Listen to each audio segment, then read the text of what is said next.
اعوذ باللہ من الشیطان الرجیم بسم اللہ الرحمن الرحیم۔ آج ہم سبق کا آغاز کریں گے اور آج ہم آیت نمبر سورۃ البقرہ کی آیت نمبر 124 سے 127 تک پڑھیں گے۔ چلیں سبق کا آغاز کرتے ہیں۔ وَإِذِ ابْتَلَىٰ اور جب آزمایا ابراہیم کو ربہ اس کے رب نے بکلمات چند باتوں سے فَأَتَمَّهُنَّ تو وہ ہر آزمائش میں پورا اترا۔ قال کہا اللہ تعالیٰ نے انی بے شک میں جاعلک میں بنانے والا ہوں تجھے للناس لوگوں کے لیے امام۔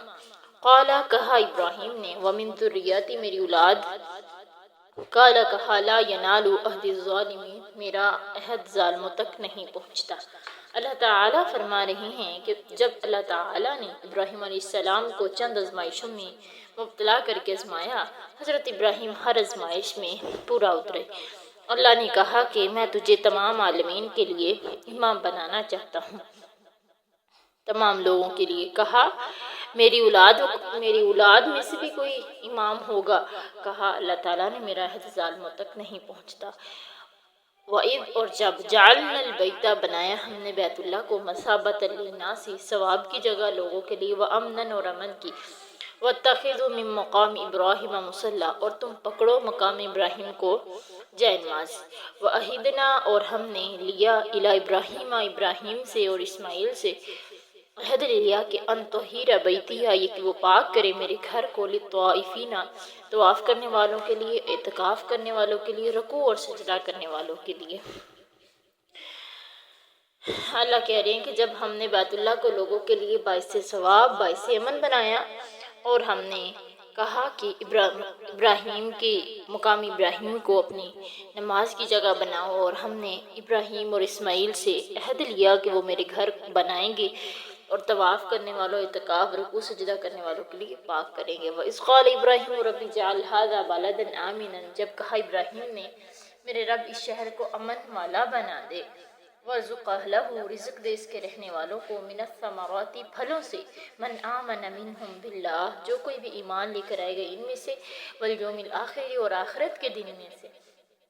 قال کہا ومن کفر جو کوئی بھی کفر کرے گا فأمتعه قلیلا تو میں فائدہ دوں گا اسے تھوڑا، ثم اضطرہ الی عذاب النار پھر میں بے بس کروں گا اسے دوزخ کی آگ کی طرف، وبئس المصیر بری جگہ ہے پھر جانے کی۔ اللہ کہہ رہے ہیں کہ جس وقت ابراہیم علیہ السلام نے کہا کہ اللہ اس شہر کو امن کی جگہ بنا دے اور اس کے رہنے والوں کو رزق عطا کر، پھلوں کا رزق، جو بھی ایمان لے کر آئے گا ان میں سے اللہ پر اور آخرت کے دن پر، کہا جو کفر کرے گا میں اسے تھوڑا فائدہ دوں گا پھر میں اسے بے بس کروں گا دوزخ کی عذاب کی طرف، اور بہت بری جگہ ہے پھر جانے کی۔ وَإِذْ اور جب یرفع ابراہیم القواعد جس وقت بنیادیں اٹھا رہے تھے ابراہیم بیت اللہ کی اور اسماعیل، ربنا تقبل منا دعا کر رہے تھے اللہ ہم سے قبول کر لے، انک انت السمیع العلیم تو ہی سننے والا اور جاننے والا ہے۔ چلیں اس کی تفسیر جانتے ہیں۔ اللہ تعالیٰ پہلی آیت میں فرما رہے ہیں آیت نمبر 124 میں کہ اللہ نے ابراہیم کو چند آزمائشوں میں مبتلا کر کے آزمایا اور وہ پورا اترے، یعنی بکلمات فأتمہن، کلمات سے مراد احکام شریعت، مناسک حج، بیٹے کو ذبح کرنا، ہجرت، آتش نمرود وغیرہ وہ تمام آزمائشیں ہیں جن سے حضرت ابراہیم علیہ السلام کو گزارا گیا۔ ہر آزمائش میں وہ کامیاب و کامران اترے، جس کے صلے میں امام الناس کے منصب پر فائز کیے گئے۔ چنانچہ مسلمان ہی نہیں، یہودی، عیسائی، حتیٰ کہ مشرکین عرب سبھی میں ان کی شخصیت محترم اور پیشوا مانی اور سمجھی جاتی ہے۔ حضرت ابراہیم علیہ السلام کو اللہ تعالیٰ نے بڑی آزمائشوں میں مبتلا کیا، وہ مختصر میں ان کا آپ کو تعارف کرواؤں گی کہ حضرت ابراہیم علیہ السلام جب پیدا ہوئے تو ان کے والد بت پرست تھے، لوگ آتش پرست تھے، لوگ ستاروں کی پوجا کرتے تھے، لوگ چاند کی پوجا کرتے تھے، سورج کی پوجا کرتے تھے، بتوں کی پوجا کرتے تھے۔ تو حضرت ابراہیم علیہ السلام نے ایک دن سوچا کہ یہ ستارہ میرا رب ہے۔ تو صبح ہوئی تو وہ ستارہ چھپ گیا، پھر کہنے لگے، رات ہوئی تو کہنے لگے اب ستارہ نہیں، یہ جو چاند ہے یہ ستارے سے بڑا ہے، یہ میرا رب ہے۔ لیکن ہوا کیا، جیسے ہی صبح ہوئی تو 14ویں کا چاند بھی جو تھا وہ گم ہو گیا۔ پھر کہنے لگے یہ میرا رب نہیں ہے، میرا رب یہ سورج ہے کہ جس کی وجہ سے سب لوگوں کو روشنی مل گئی ہے، یہ میرا رب ہے۔ لیکن جیسے ہی شام ہوئی تو سورج غروب ہو گیا۔ حضرت ابراہیم علیہ السلام نے برات کا اعلان کیا، کہا کہ میں ان سب سے بری ہوں، میرا رب وہ ہے جس نے سورج، چاند، ستارے سب کو پیدا کیا ہے، جو ذات ان کو پیدا کرنے والی ہے وہ میرا رب ہے۔ جب توحید کا اعلان کیا، جب ایک اللہ کو ماننے کا دعویٰ کیا، جب بتوں سے برات کا اعلان کیا، اپنے دشمن بن گئے، باپ نے گھر سے نکال دیا، حتیٰ کہ حضرت ابراہیم علیہ السلام کو جب جلا وطن ہونا پڑا تو ایک دن کا پیچھے واقعہ ہے کہ ابھی حضرت ابراہیم علیہ السلام نے اپنے توحید پرست ہونے کا اعلان نہیں کیا تھا۔ ہوا یہ کہ ایک دن میلے کا دن تھا، کفار کی عید کا دن تھا، سب نے ابراہیم علیہ السلام کو کہا تو بھی ہمارے ساتھ چل۔ ابراہیم علیہ السلام نے جانے سے انکار کیا، ٹھیک ہے، ابراہیم علیہ السلام نے ساتھ جانے سے انکار کیا، اور جب سارے چلے گئے تو ابراہیم علیہ السلام بت خانے میں گئے، بت خانے میں جا کر ان کے تمام بت توڑ ڈالے، بتوں کو توڑا، پہلے بتوں سے کلام کی، کہا تمہارے آگے، تمہارے سامنے اتنی مٹھائیاں پڑی ہیں، اتنی سویٹس پڑی ہوئی ہیں، کھا کیوں نہیں رہے ہو؟ اس تمہارے لیے تو ہیں۔ حضرت ابراہیم علیہ السلام پوچھ رہے ہیں، پھر کہتے ہیں تمہیں کیا ہو گیا، تم باتیں کیوں نہیں کرتے ہو، تم میری بات کا جواب کیوں نہیں دیتے، تم سنتے کیوں نہیں ہیں؟ جب کوئی جواب نہ آیا تو حضرت ابراہیم علیہ السلام نے ہتھوڑا پکڑا اور بتوں کو توڑنا شروع کر دیا۔ سب سے بڑا بت تھا، اس کے ناک کان کاٹ کے اس کے کندھے پہ ہتھوڑا رکھ کے تو باہر نکل آئے۔ جب واپس آئے لوگ تو لوگوں نے کیا دیکھا کہ ان کے تو بھئی سب حشر نشر ہوا پڑا ہے۔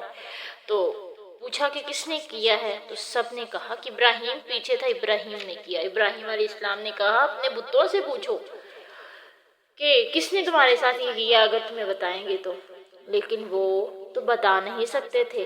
پھر ابراہیم علیہ السلام نے کہا کہ کتنے تم جاہل لوگ ہو، کتنے بے عقل ہو کہ ایسی چیز کو اپنا الہ بنائے پھرتے ہو جو کہ اپنی حفاظت ہی نہیں کر سکتا، جو کھا نہیں سکتا، جو پی نہیں سکتا، جو سن نہیں سکتا، جو جواب دے نہیں سکتا، حتیٰ کہ اپنی حفاظت نہیں کر سکتا، اس کی عبادت کرتے پھر رہے ہو تم۔ حضرت ابراہیم علیہ السلام کی باتوں سے خاموش ہو گئے۔ پھر انہوں نے کیا کہا، حضرت ابراہیم علیہ السلام کے لیے ایک آگ جلائی۔ سارے لوگوں نے اپنے معبودوں کی مدد میں کیا کیا، لکڑیاں اکٹھی کی۔ نمرود بادشاہ نے کیا کہا، لکڑیاں اکٹھی کرو اور ابراہیم کو جلانا ہے۔ ہر کسی نے بھرپور حصہ ڈالا اور جتنی اس کی وسعت تھی اس نے لکڑیاں جمع کی۔ 40 دن تک آگ کو جلایا گیا۔ اس کے بعد جب وہ بھڑکتی ہوئی آگ تیار ہو گئی تو سوچا کہ اب ابراہیم کو پھینکیں کیسے، تو شیطان ابلیس ایک انسان کی شکل میں آیا،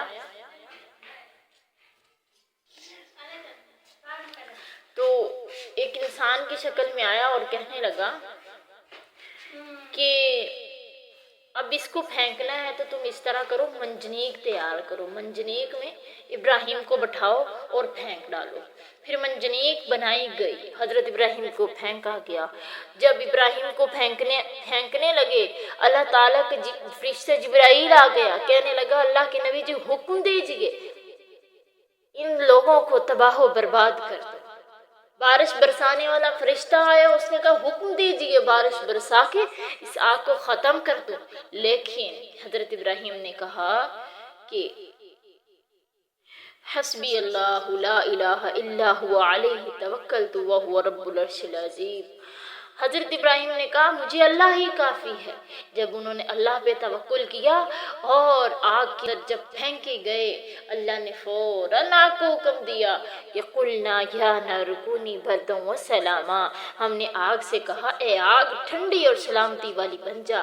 حضرت ابراہیم علیہ السلام 40 دن تک آگ میں پڑے رہے، وہاں اللہ تعالیٰ رزق پہنچاتا رہا، آگ نے جلایا تک نہیں، نہ ہی زیادہ ٹھنڈی ہوئی۔ اللہ نے کہا اے آگ اتنی ٹھنڈی مت ہو جانا کہ میرے نبی کو سردی لگے، ایسی ٹھنڈی ہو جائے کہ میرے نبی کو تسکین ملے۔ سبحان اللہ، یہ اللہ پہ توکل کی بات ہے۔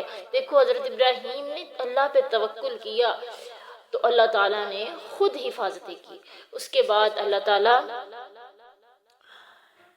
حضرت ابراہیم علیہ السلام کو خواب آیا کہ اپنے بیٹے کو کیا کرتے ہیں، ذبح کرتے ہیں، اپنے بیٹے کو ذبح کر رہے ہیں۔ اپنے بیٹے کو لے گئے میدان کے اندر، جب میدان کے اندر لے کے گئے زمین پہ لٹا لیا، جب زمین پہ لٹایا گیا تو حضرت اسماعیل علیہ السلام نے کہا کہ باپ جی میرے آنکھوں پہ اپنی آنکھوں پہ پٹی باندھ دیجئے، میرے ہاتھوں میں رسی باندھ دیجئے، کہیں آپ مجھے ذبح کرتے وقت ڈر نہ جائیں، آپ کا دل دہل نہ جائے، آپ اللہ کے حکم کے اندر کہیں کمی نہ کر بیٹھیں۔ حضرت ابراہیم علیہ السلام نے جب ایسے کیا تو حضرت اسماعیل کو جب لٹایا تو کیا ہوا، جب چھری چل گئی، چھری چلا کے کہا اللہ تیرا شکر ہے کہ تو نے میری قربانی قبول کر لی۔ اپنی آنکھوں سے پٹی ہٹائی تو اسماعیل سامنے کھڑے ہیں، نیچے دمبا ذبح ہوا ہے، لیکن وہ تو اپنی طرف سے ذبح کر کے بیٹھے تھے نا، کہ ابراہیم علیہ السلام نے تو یہی سوچا نا، جب چھری چلی تو یہی سمجھا نا کہ یہ دمبا نہیں، یہ بلکہ میرا اسماعیل ذبح ہو چکا ہے۔ تو یہ بیٹوں کی اولاد کی قربانی ذبح کرنا اپنے ہاتھوں سے کوئی چھوٹی بات نہیں ہے۔ تو اس آزمائش میں بھی حضرت ابراہیم علیہ السلام پورے اترے۔ اسی طرح جب ہجرت کا واقعہ، جب ہجرت کرنے لگے تو حضرت ابراہیم علیہ السلام کی بیوی سارہ بڑی خوبصورت تھی، صحیح البخاری کی حدیث ہے۔ ابراہیم علیہ السلام جب نکلے نا ہجرت کے لیے تو راستے میں ایک بادشاہ تھا جو کہ اتنا ظالم تھا کہ اگر کوئی خوبصورت عورت دیکھتا تھا اس سے وہ بدسلوکی کرتا تھا، زیادتی کرتا تھا۔ اگر اس کے ساتھ اس کا شوہر ہوتا تھا تو اسے قتل کر دیتا تھا، اگر کوئی اور بہن بھائی ہوتا تھا تو اسے کیا کرتا تھا، واپس بھیج دیتا تھا۔ حضرت ابراہیم علیہ السلام کی بیوی سارہ بڑی خوبصورت تھی۔ ایک روایت میں ہے کہ حضرت یوسف علیہ السلام اپنی دادی جیسے تھے، مطلب حضرت یوسف علیہ السلام بہت زیادہ خوبصورت تھے اور وہ حضرت سارہ جیسے تھے، اپنی دادی جیسے تھے۔ تو حضرت سارہ علیہ السلام کو جب وہ بادشاہ لے گیا تو اللہ تعالیٰ نے خود حفاظتیں کی، نبی کی بیوی کی، حضرت سارہ کی حفاظتیں کی۔ وہ آدمی جب بھی حضرت سارہ کے پاس آتا تو کیا ہوتا کہ اسے دورہ پڑ جاتا اور گر جاتا۔ ٹھیک ہے، یہ بھی ایک آزمائش تھی کہ شوہر کے سامنے اس کی بیوی کو لے جایا جائے اس نیت سے، اس ارادے سے کہ اس کے ساتھ زیادتی کی جائے گی، تو اللہ تعالیٰ نے خود بچایا۔ ٹھیک ہے، اسی طرح ایک اور ہجرت ہے، وہ بھی آزمائش بن گئی کہ حضرت سارہ، حضرت ہاجرہ جو کہ حضرت ابراہیم کی دوسری بیوی ہیں، حضرت ابراہیم کی دو بیویاں ہیں، ایک بیوی ہے سارہ اور ایک ہے ہاجرہ۔ ٹھیک ہے، اور ہاجرہ کے بدن سے حضرت اسماعیل علیہ السلام پیدا ہوئے اور حضرت سارہ کے بدن سے حضرت اسحاق پیدا ہوئے۔ حضرت ہاجرہ کے بدن سے جب حضرت اسماعیل پیدا ہوئے تو اللہ تعالیٰ کا حکم آ گیا کہ میرے نبی اپنی بیوی کو سرزمین حجاز پہ چھوڑ آئیے، یعنی عرب کی سرزمین پہ چھوڑ آئیے۔ اب وہاں تو بیابان تھا، کوئی درخت نہیں تھا، کوئی انسان نہیں تھا، کوئی ادھر پرندے بھی نہیں اڑتے تھے، پہاڑ ہی پہاڑ تھے۔ حضرت ابراہیم علیہ السلام جب لے کر آئے نا حضرت ہاجرہ کو اور حضرت اسماعیل کو، تو اللہ تعالیٰ سے دعا کرتے ہیں کہ رب اجعل ھذا بلدا آمنا، اللہ اس شہر کو امن والا بنا دے۔